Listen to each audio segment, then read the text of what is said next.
Bismillahirrahmanirrahim. In this video, we will discuss the anatomical landmarks of the body and the vertebral levels. Okay, so vertebral column का basically क्या function होता है? There are the four main functions. Protection.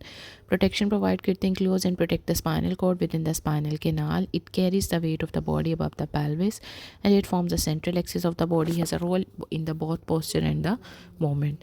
Now the vertebral column has a different vertebrae cervical thoracic lumbar sacrum और कॉक्सिडियल.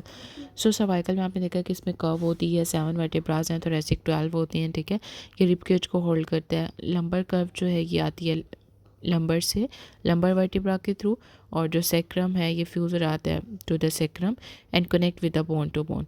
और sacral curve जो है वो क्या बनाती है? बेसिकली पेल्विस बनाती है.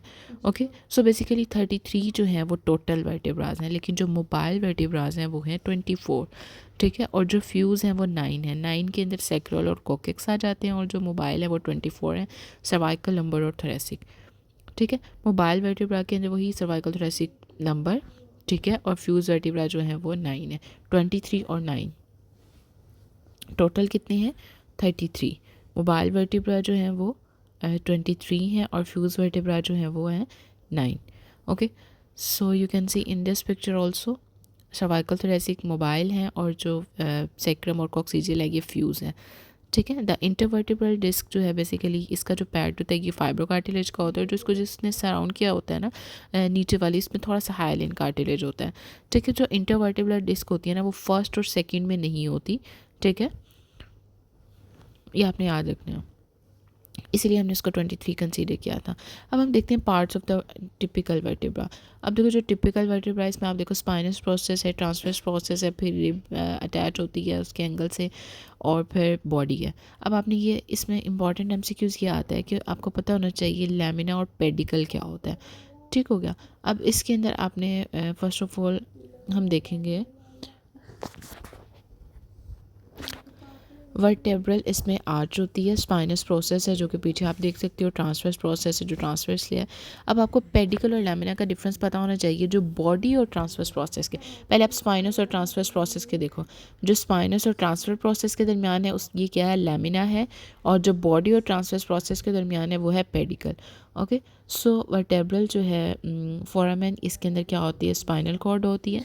सक्सेसिव वर्टेब्रल जो फॉर्म बनाते हैं उसमें वर्टेब्रल कैनाल बन जाती है, और फिर उसमें से स्पाइनल कॉर्ड पास करते हैं. अब structure of the vertebra, all the vertebra share a basic common structure, they each consist of the anterior vertebral body, posterior vertebral arch. अब वर्टेब्रल बॉडी जो है ना बेसिकली ये पोस्टीरियर पार्ट बनाती है, सॉरी एंटीरियर पार्ट बनाती है, और ये वेट बेरिंग कंपोनेंट होता है. वर्टेब्रा जो है in the lower portion of the column have the large body than those in the upper portion. The superior and the inferior aspect of the vertebral body are line. अब मैंने आपको बताया था कि ये हाइलिन कार्टिलेज से line हुई होती है, लेकिन जो वर्टेब्रल डिस्क है वो फाइब्रो कार्टिलेजिनस होती है. जॉइंट बिटवीन द, अब वर्टेब्रा के दरमियान में जो जॉइंट होता है ना वो बेसिकली सिम्फसिस है. ठीक है, थोरेसिक वर्टेब्रा की अगर आप ऊपर से शेप देखो वो हार्ट शेप होती है, लंबर की किडनी होती है, लंबर में किडनी प्रेजेंट होती है ना, तो आप उसकी शेप ऐसे याद रख सकते हो. वर्टेब्रल आर्च जो है बेसिकली लेटरल और पोस्टीरियर एस्पेक्ट बनाता है. ठीक है, in combination with the vertebral body vertebral arch forms an enclose होन वर्टेब्रल फोरामेन. ठीक है, इनके फोरामेन जब लाइनअप होते हैं वर्टेब्रल कैनाल बन जाती है. अब इसके spinous, transverse, pedicle, lamina articular process होते हैं.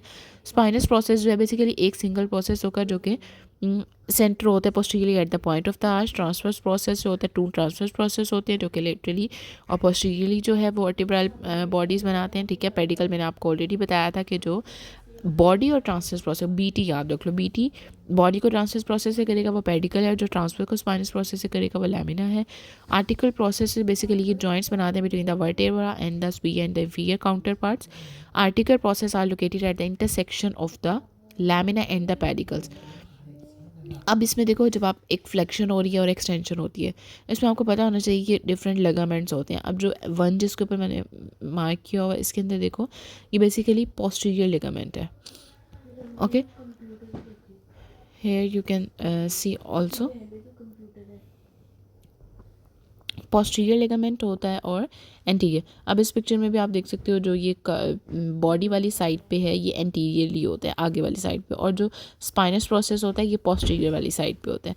ठीक है, अब जो वन वाला है ये एंटीरियर है और दूसरा जो है वो पोस्टीरियर है. अब अगर फॉर एग्जांपल आप ये देखो कि अगर हमने फ्लेक्शन की है तो एंटीरियर वाला आगे है ना, पोस्टीरियर वाले का जो है वो आप ये कह सकते हो कि उसका हो सकता है ना, क्या कहते हैं, हाइपर एक्सटेंशन हो सकती है। अब अगर फॉर एग्जांपल अगर आपने एंटीरियर लॉन्गिट्यूडनल लिगामेंट जो है वो नॉर्मली उसका क्या फंक्शन होता है, ये प्रिवेंट करते हैं, एंटीरियर की बात हो रही है जो एंटीरियर, ये प्रिवेंट करेगा हाइपर एक्सटेंशन को, और डैमेज होता है, डैमेज होगा in the hyper extension.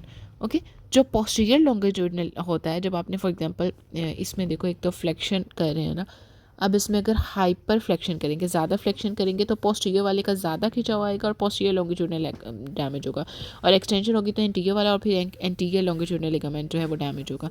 Okay, so mobile vertebra articulates with each other by the joints between their bodies and the articular facets. Left and right जो है superior articular face जो है वो वर्टेब्रा से above connect कर रहा होता है, इंफीरियर वाले जो है below vertebras. Okay, vertebral bodies जो है वो बेसिकली आर्टिकुलेट करती हैं with each other through the intervertebral disc. अब वर्टेब्रल बॉडी जॉइंट्स जो होते हैं बेसिकली ये कार्टिलेज जॉइंट्स होते हैं design for the weight bearing. Okay, इसकी जो आर्टिकल सर्फेस होती है कवर होती है बाय द हाइलिंज और कनेक्ट होता है थ्रू द इंटरवर्टेब्रल डिस्क। अब टू लिगामेंट्स जो हैं वो वर्टेब्रल बॉडी जॉइंट्स को जो स्ट्रेंथन करते हैं, इसके अंदर एंटीरियर पोस्टीरियर लॉन्गिट्यूडनल लिगामेंट आते हैं विच run the full length of the vertebral column. Interior वाला थिक होता है, प्रिवेंट करता है हाइपर एक्सटेंशन से, और पोस्टीरियर वाला वीकर होता है और ये प्रिवेंट करता है हाइपर फ्लेक्शन में। अब joint between the articular facet and call the facet joint. अब इनके दरमियान में जो जॉइंट होते हैं इसे फेसेट जॉइंट करते हैं। Allow for the gliding motion between the vertebra, they are strengthen by the several ligament. Ligament जो फ्लेवम है बेसिकली ये एक्सटेंड करता है कहाँ पे, between the lamina of the, जो एडजेसेंट वर्टेब्रा के लैमिनाज है ना उनके दरमियान में होगा लिगामेंटम फ्लेवम। ठीक है, लैमिना और पेडिकल मैंने आपको बताया था, लैमिना के दरमियान में लिगामेंटम फ्लेवम होगा, और इंटरस्पाइनस और सुप्रास्पाइनस बेसिकली स्पाइनस प्रोसेस को करेंगे, और इंटरस्पाइनस जो है बेसिकली अटैच करते हैं बिटवीन द प्रोसेस, और सुप्रास्पाइनस जो है कि टिप को अटैच करेंगे। इंटर ट्रांसफर जो है वो बेसिकली एक्सटेंड करते हैं between the transverse process.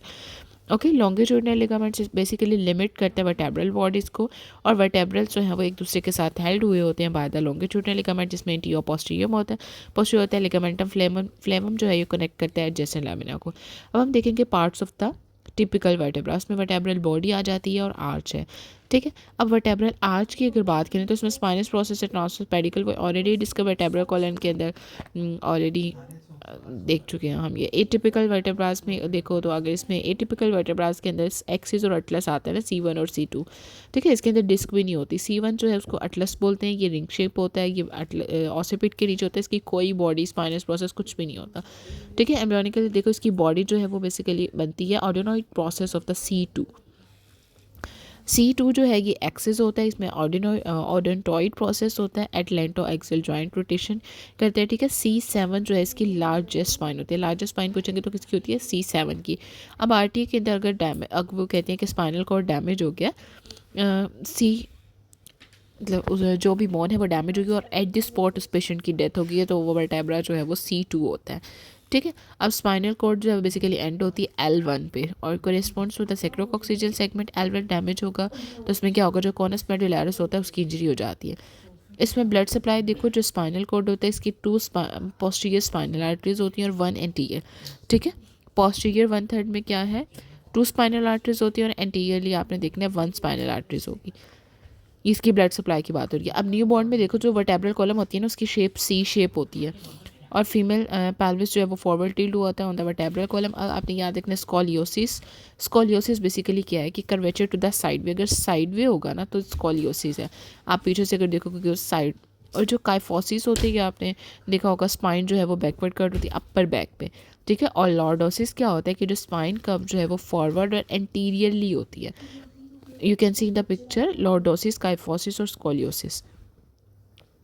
Okay, now I'll discuss the vertebral levels and the important landmarks is very important। आपको पता होना चाहिए कि कौन से लेवल के ऊपर क्या प्रेजेंट है। तो आपने मोस्ट इंपॉर्टेंट याद रखना है कि C3 के लेवल पे कौन सी बोन होती है, हायोइड बोन। ठीक है, C4 का आपने याद रखना है कि यहाँ पे अपर बॉर्डर ऑफ जो थायराइड कार्टिलेज होता है ना वो होता है। ठीक है, और C6 पे क्रिकॉइड कार्टिलेज होता है, वहाँ पे लेरिंक्स एंड होती है और ट्रेकिया स्टार्ट होता है। ये इंपॉर्टेंट है। ठीक हो गया। अब इसमें अगर आप वर्टेब्रा के लेवल्स देखो, C3 में मैंने आपको हायोइड बोन बताया, C4 पे थायराइड कार्टिलेज, वहाँ पे कॉमन कैरोटिड की बाइफर्केशन भी होती है। C6 पे क्या होता है, क्रिकॉइड, यहाँ पे लेरिंक्स एंड होता है और ट्रेकिया स्टार्ट होता है। ठीक है, C7 के ऊपर क्या होता है, इस्थमस होता है थायराइड ग्लैंड का। यहाँ पे जब भी आपसे पूछा जाएगा ना कि ट्रेकियोस्टोमी किस लेवल पे होती है, तो ये इसमें रफ़ी में भी गलत बताया हुआ है। इसमें आपने याद रखना है कि ये सेकेंड और थर्ड ट्रेकियल रिंग के ऊपर क्या करते हैं, ट्रेकियोस्टोमी होती है। अब इसमें इंपॉर्टेंट लैंडमार्क्स आप देख सकते हो कि जो C7 है, ठीक है। इसमें मैं अभी आपको बताती हूँ। इसमें देखो जो C2 और C3 के लेवल पे क्या होता है, बॉडी ऑफ द मैंडिबल है T2 और T3 के लेवल पे जुगुलर नॉच होती है। अब जिफॉइड प्रोसेस इंपॉर्टेंट है कि T9 से T10 के लेवल पे होती है। अब टिप ऑफ द स्कैपुला जो है वो T7 के लेवल पे होता है, ठीक है। और जो ट्रांसपाइलोरिक प्लेन होता है वो L4 पे। अभी हम इसको डिस्कस भी करेंगे। आपको 8, 10 और 12 का ऑलरेडी पता है कि मैंने आपको जो भी रेफरेंस में ओपनिंग बताई थी कि तीनों ओपनिंग आती हैं, इसको दोबारा डिस्कस करने की ज़रूरत नहीं है, ठीक है। 8 के ऊपर पर भी देख लो कैवल ओपनिंग होती है, T10 पे एसोफेजियल ओपनिंग होती है और T12 के ऊपर एओर्टा। T1 के ऊपर क्या होता है, स्टेर्नोक्लेविकुलर जॉइंट होता है। T2 पे जुगुलर नोच होती है। T4 पे आपको पता है एंगल ऑफ द लुइस होता है। अब T5 से 6 पे जो आता है ना लेवल, इस पे आयोटा जो है वो ब्रोंकियल आर्टरीज देता है। T7 tip of the scapula, 9 xiphoid process. 11 पे जो है वो एसोफेगो गैस्ट्रिक जंक्शन होता है। 9 पे जिफॉइड प्रोसेस होता है। 7 पे टिप ऑफ द स्कैपुला। उसके बाद L1 पे मैंने आपको बताया ट्रांसपाइलोरिक प्लेन होता है। यहाँ पे आपने देखना है कि ट्रांसपाइलोरिक पे स्टमक का पाइलोरस एंड होता है, ड्यूटेरियल फ्लेक्चर होता है, origin of the superior mesenteric artery होती है, टॉक्सिजियल लिगामेंट यहाँ पे स्टार्ट होता है और स्पाइनल कॉर्ड की टर्मिनेशन होती है। L2 के लेवल पे आपने याद रखना है कि जो थोरेसिक डक्ट स्टार्ट होती है, एजाइगस और हेमिजाइगस बिगिन होती है और सिस्टर्ना काइली जो है वो एंड होती है। L3 पे स्पाइनल कॉर्ड की बच्चों में टर्मिनेशन हो जाती है और कॉनस मेडुलरिस की, ठीक है। और L4 L5 के लेवल पे आपने देखना है कि बाइफर्केशन होती है अयोर्टा की, इंफीरियर केवा जो है वो बनता है from the common iliac veins और ये साइट होती है for the lumbar puncture. Lumbar puncture के लिए इंपॉर्टेंट है L4 से L5। L1 पे आपने याद रखना है ट्रांसपाइलोरिक प्लेन है, ठीक है।